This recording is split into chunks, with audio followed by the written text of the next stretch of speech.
You and I spoke a little while ago. We actually did a podcast series on HR and AI, and now we're about to do the same thing again because I don't think there's been a time where AI has been hotter. And if you and I live our values, we've talked about, people strategy, HR strategy, technology strategy, AI strategy, business strategy. We talked about those consistently, but it feels like something has happened in the market where AI really is rocketing into every business that I'm coming across. Are you seeing the same thing? Absolutely. And I think you cannot start to read articles or look to see what's best practice or talk to organizations without them actually bringing it up as a topic. It's everywhere. And in the past, people were dabbling in it and trying to explore what is it and understand it. We've so quickly moved into, gosh, we really need to get a handle on the deeper level of understanding. What are the complexities with this? What ethical considerations do I need to look at? What are the risks and governance that I need to lay? And how do I talk about it at a strategic level so that I have power and influence to actually direct the future of the use of AI in business as well? So there's a whole host of complexities, I think, that are coming forward much quicker than we were ever expecting. Yeah, and a lot of complexity. And then I'm seeing a lot of people jumping on the AI bandwagon who may not necessarily know what they're talking about in any regard. So let's see, if I've been absolutely transparent, I don't know why this growth, this sudden spurt has happened, to get this demand to go through the roof. So why do we think AI is such a critical skill for HR and learning and development professionals at the moment? I think specifically in the context of HR and L&D, the use of AI, it's really opened up opportunity. And I think that allows those professionals to start to reevaluate their work and their teams. But not only that, the impact that that potentially has across an organization, because let's be honest, we know AI is not going to replicate absolutely everything that humans do. It cannot formulate emotional relationships. It can't understand empathy. There's very, very complex decisions that human resources and learning and development professionals need to make. But we do know that there is a significant amount that it can do for us. And if it's used in the right way, it is our ally. I think now HR practitioners are being looked at as that strategic influencer. So they're being asked to give advice in the direction of the business. And if they're not, they should be in that room giving that advice too, because they need to have the power to influence with evidence-based practice, with critical understanding and knowledge, and also hands-on skills on that, because there runs a risk of, I think, organizations dabbling in HR but not understanding it in depth. And if you cannot understand and talk about it at a strategic level, you're never going to be able to advise and influence that direction. And as I said, there's so many implications of implementing AI across a business. We think about the future workforce skills and even the skills gap we have at the moment. The IT critical skills have been widely reported across the UK for a number of years, and the gaps that exist. We're now in a space where we're asking individuals to upskill in techniques and in understanding and knowledge of a brand new technology that everyone's starting to explore. So we need to think about how we're redistributing skills, what impacts they have on structures, what your strategy maybe looks like now, and how quickly that's going to change in 12 months' time as well. There's a lot of future planning that we're not sure what the future's bringing until we start to look at some small, high-impact areas that are low risk and then scale meticulously through that process. Yeah, and I think this is an opportune time as well, isn't it? As folks are coming together to plan their budgets, plan their business technology and people strategy for 2026 and 2027. I'm noticing a lot of fear in the market as well, because we're talking there about a couple of things. One is, HR, or as I like to say, people strategy and learning and development strategy needs to be in the room to have these conversations. But you need to earn the right to be in the room as well. And there's no use telling people, do what I'm telling you to do, not what I say, or not what I do, rather. And therefore, as you said, we need to learn AI skills as HR and L&D professionals. And that goes without saying. I think that teaches you a big thing as well about what you're actually asking other people to do. Yeah. So it's very, very different using the technology and understanding it and being tactical and being strategic and then rolling it out across your own HR L&D team and then telling the rest of the business to actually do this. Those are different skills. And actually, when you were talking about tech a moment ago, I seen a little while ago, Moderna announced that because they believe that AI is going to become so important, and this new term, agentic labor, digital labor, they're talking about those flattening organizational structures and talking about how human and digital workers will work together. And because they believe it's going to be so important, they're actually combining the roles of the CHRO and the CTO, saying, it's interesting, isn't it, in future that digital and human workers will work together. The organizational chart for what it is currently will be very dramatically different than before, and learning and development professionals and HR are going to be the people who lead this. Absolutely. And even if organizations were to stop and just take an objective view of their current structures and play with that and start to look at the roles that people do and really think, how could AI augment that role? Not necessarily replace it, but just augment some of those skills. Is that 40% reduction in what they're doing? Is that skill then redistributed to teach others? And are we investing that back into learning and development? And even the learning and development role, if you think about content creation, gosh, when I think back and the amount of time and the resources it would have taken to deliver and create content that's business relevant, that has significantly reduced with the access to the different AI tools that organizations now have. I was actually delivering a course last week, and I was chatting to an organization, and she would have used the likes of YouTube, some video recording in the past. She's now using AI to develop all of her organization's content, and they have thousands of employees, and she's one individual that's curating that. And I think that brings me so much joy, because that is someone who recognizes the value that AI can actually bring to their role and their business, but they've also used it in a way that's impactful across the organization. So it's interesting that, because obviously you and I work with a lot of businesses and professionals on a weekly basis. I am seeing a lot of fear in people's eyes. And I think that fear is down to, not understanding the technology, or as a friend of mine said, Kieran, if it bleeds, it leads. And by that, they meant if it's in the news, it's never going to be that AI actually augments, creates more opportunities, allows you to enrich the role that you actually have, as opposed to, enlarging it by more tasks. It allows you to automate and digitize the things that you're actually doing that are important. Let's be honest here. But nobody wants to sit doing all the mundane stuff. Whereas now, if I can get technology that frees up time, then to your point, I can then choose what I want to do with that time. In theory, yes. But obviously, a lot of organizations, their primary focus is to make profit as well. So they will look at the redistribution of resources and what cost savings that potentially brings. So inherently, if AI is replacing low-level and mundane administration, those automated repetitive tasks, if organizations are not sensible about the resources and the human capital that they currently have, they potentially are going to lose those people.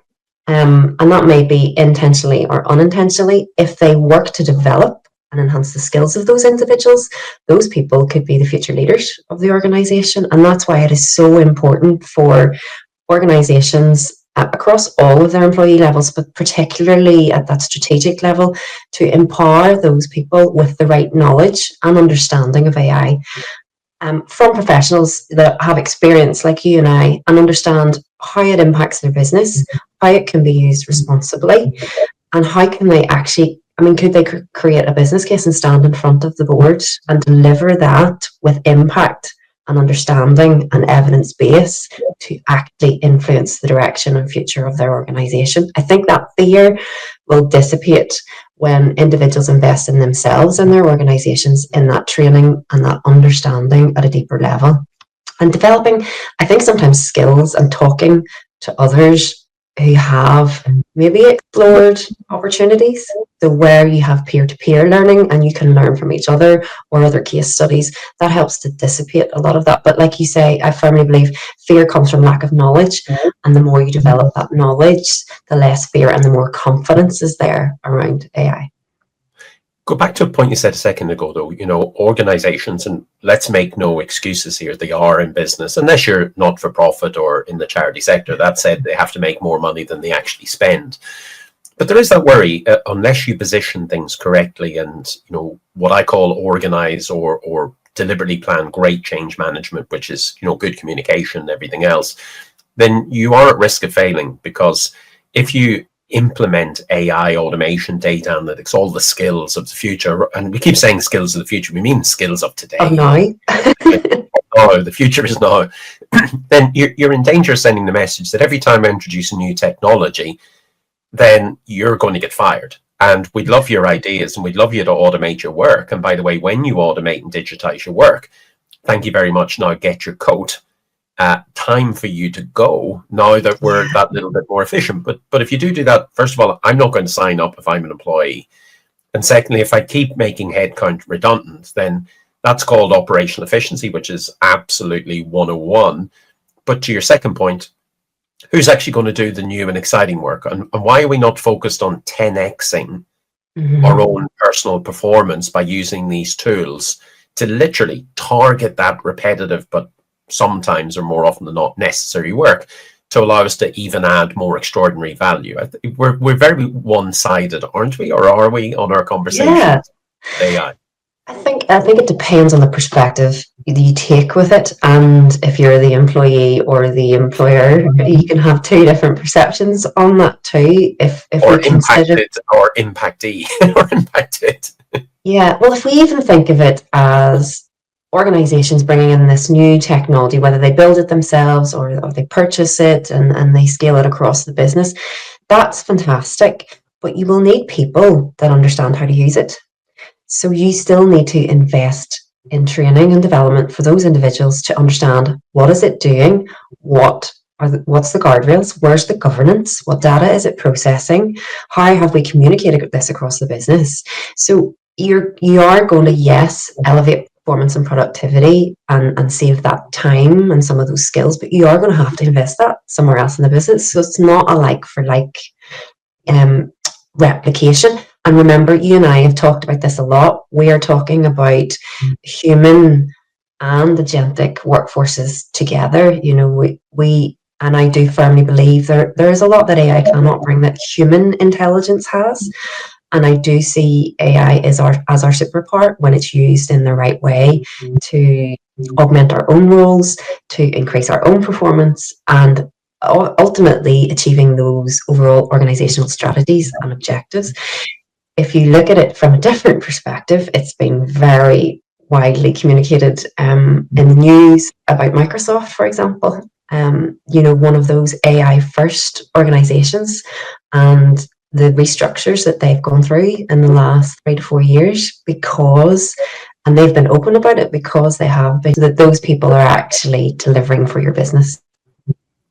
See, that's the interesting bit, because I see a lot about Microsoft, but what about what I describe as, practical Belfast, practical Northern Ireland firms, like practical Irish firms? Where is the case studies? Where's the size for them? Where is the let's not scare the living bejesus out of the moments where we suddenly make this technology, more practical and more real? Because it doesn't matter where I am globally, and Northern Ireland's exactly the same. You want tech that works, and if the moment I'm scared, if the moment I'm confused, like, how do we bring that to life for folks?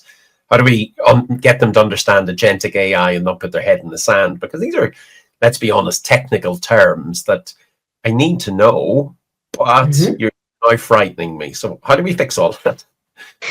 I think bring it back to basics. This is about identifying opportunities in human resources and in the learning development environments where AI can actually bring value. This is not about starting to replace individuals in your organization. If you can develop understanding at a deeper level of what it is, how it impacts roles, and what it has the potential to do, you then need to get into a space of nearly auditing your employee life cycles across the business. What does HR and L&D spend their time on? Identify those opportunities that are high volume and low risk and test them. Use them as pilots, test those internally.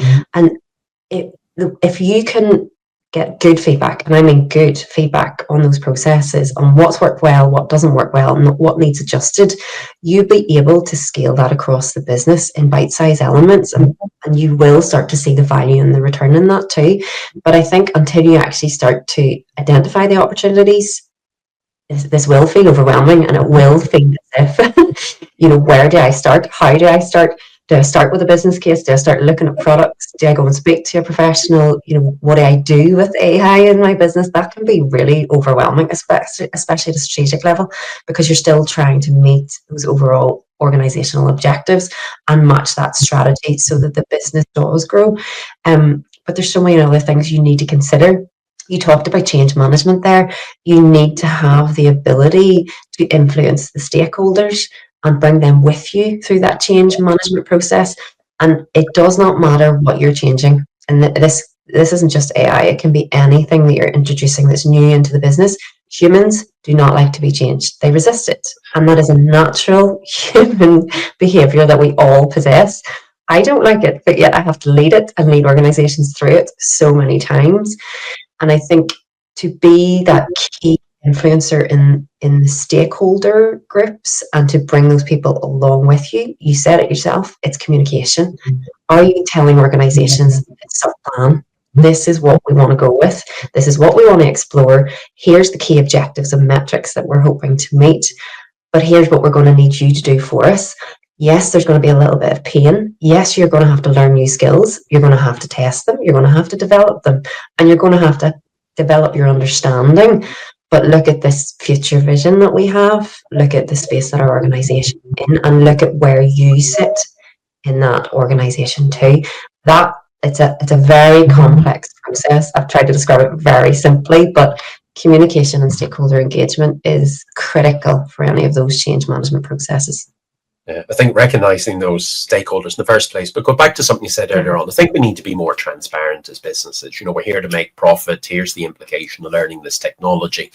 Because someone said to me, and quite violent they were too, said, if you're going to break my leg next Thursday, tell me why. Don't just break it and then explain it to you. And if you do, I'd be slightly more accepting of it. What about the risk of doing nothing then? Why don't we just stick our head in the sand for a little bit longer? Because this will go away, or... I unfortunately see too much of that, I think, already. I'm sure. I mean, you live and breathe this, Kieran, day in, day out with your business. I live and breathe it about 40% of my time in my business. And even I struggle to keep on top of things. And actually, your articles that you put out in your webinars and your podcast, sometimes when I get 20 minutes, I'm like, okay, I'm going to listen to the latest, what's happening in the world. And it blows my mind every time I hear about something new.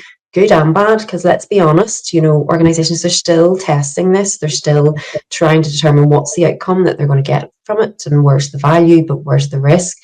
It moves so fast. We've seen that kind of curve of technological advancements, and then you shared it before, we hit the era of AI. What are we talking now, 2021? It just skyrocketed and it went almost vertical. If you do not keep up with what's happening, you are going to struggle to understand a lot of it. And the advancements, because we're using AI for the advancements, they're getting faster and shorter and faster and shorter and faster and shorter. Perfect example, any organization that uses Microsoft for the likes of their employee accounts, everything's AI enabled. Every single one of their packages and applications has now AI inbuilt. I guarantee you, every single person that has a smartphone, it now says AI enabled or AI powered, whatever it might be. You can't buy a new laptop, a newer model without the exact same technology. You're inherently going to use it through your day-to-day life. And this is a question I always ask organizations, why is there so much fear when it comes to the business? We're happy to embrace it and use it in that relaxed environment that is our day-to-day lives, where it makes our lives easier. Why do we not consider the application where we can make our business environments and work easier, better, faster, shorter, and more high performing as well? So yeah, we could talk about this forever, but it's a highly complex area with a lot of things and considerations too. But I think you're coming back to the fear piece and the change. If that is managed well with leaders who are confident in AI, who understand their strategic influence and how to influence stakeholders in that change management process, and they can clearly communicate across the business why the change is happening, they're more likely to have a successful outcome as well. And goes without saying, don't try to replace everything with AI because it's not a one size fits all. No, you can't play a round of golf with just one 7-iron, nor can you play a round of business with one AI. Now, there's good news coming here now. We have to tell the audience. First of all, we're going to continue this podcast series by 6 or 7 episodes to try and demystify AI, HR, and L&D. But you and I need to fill a gap in the market. You and I really need to help professionals because that's what we're passionate about in the first instance. So what are we announcing today? I am delighted. I'm so thrilled because this has been an idea and long in the making for both of us, where we've identified that gap. So we are going to empower HR and L&D professionals, where we're delivering a 2-day in-person workshop. So this is AI for HR and L&D professionals, built by experts for professionals, co-delivered by yourself and me. And we're going to be in the wonderful offices of the MCS Group in the Yurt in Belfast. Absolutely sensational location. But this is more than the next AI course that you've been to. This is getting into the detail of what it is, what's the risk, what are my considerations, how do I use it? Kieran, you're going to do some fantastic hands-on work as well. We're going to also have some peer-to-peer learning. So getting to know the people in the group and understanding and learning from others, what's worked well, what's their thoughts and ideas. But I think more importantly, they're going to walk away with confidence so they can actually influence and lead the future of their organizations. So I'm so excited about this. Yeah, I'm excited about, practical as well. None of this that of course you'll get a little bit of what AI is. That's the necessary foundations. But you and I have got frustrated time and time again by reading content by professionals who may not be the strongest, shall we say, in the HR, L&D and AI. You and I have got frustrated, attending courses where you get talked at for lots of hours, something that's highly practical, highly relevant. You walk away with the confidence, the skills and the capabilities you need to actually drive the conversation in this and own this for the rest of your business. That's the bit that's exciting me. Now we've got frustrated. Now we're going to do something about it. So folks, can't wait to launch the rest of this podcast series and can't wait to share the details in the landing page for this particular 2-day course in November at the end of November in Belfast in some of the most amazing surroundings. Thank you, everyone, for listening in. Look at the comments, look at the description of this podcast and webinar and video cut to see where that actually is. See you all soon. Bye.